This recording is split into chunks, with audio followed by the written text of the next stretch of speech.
Moi, j'ai toujours dit un pied dans les institutions, un pied dans le mouvement social. C'est-à-dire, moi, je ne veux absolument pas perdre mon activisme, mon militantisme.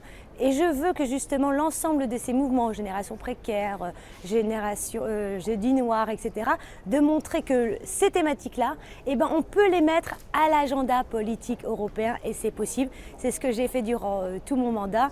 Il est vrai qu'on n'a pas été assez loin parce que vous avez raison, ce sont des compromis qu'il faut trouver. Alors parfois c'est très difficile, mais on y arrive. Donc c'est possible aujourd'hui de faire les deux. Il faut être indigné parce que la situation, malheureusement, est catastrophique. On ne peut pas fermer les yeux sur plus de 120 millions de personnes en Europe qui vivent sous le seuil de pauvreté.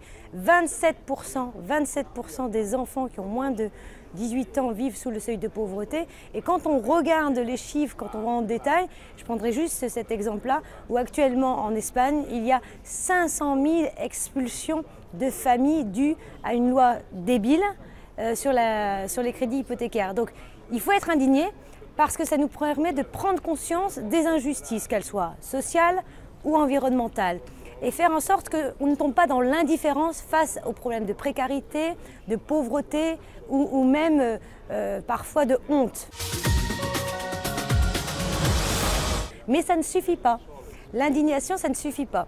Il faut aujourd'hui agir. Et nous, en tant que politiques, nous les écologistes, nous sommes indignés, nous dénonçons et en même temps nous agissons. Par exemple, au Parlement européen, nous avons essayé de mettre en place une stratégie européenne en faveur des sans-abri. J'ai arraché un rapport sur la question du logement social pour essayer de régler la question du crédit hypothécaire, notamment en Espagne.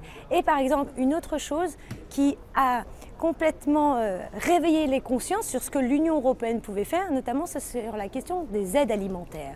Lorsqu'on sait que ces aides alimentaires permettent de nourrir 18 millions d'Européens chaque jour, nous sommes battus.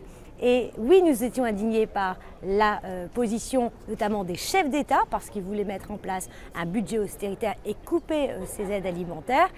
C'est le Parlement, c'est nous, on est indignés et en même temps on a gagné le maintien de ces aides alimentaires. Il faut absolument que les collectifs ou les associations prennent toute leur place ici au Parlement européen.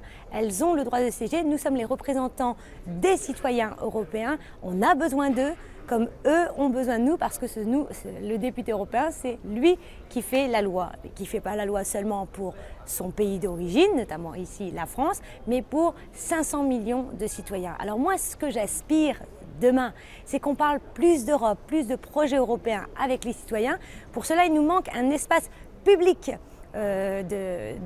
d'idées européennes et j'espère qu'on aura cette capacité avec les collectifs, les associations ou autres, réellement de monter des mouvements européens populaires. J'ai dit populaires, pas populistes, pour faire en sorte que les idées européennes, elles ne sont pas lointaines, pas compliquées, etc., mais qu'elles changent leur quotidien parce que notre but, c'est de faire en sorte que demain, il y ait une véritable Europe de proximité qui réponde aux attentes et aux besoins des citoyens.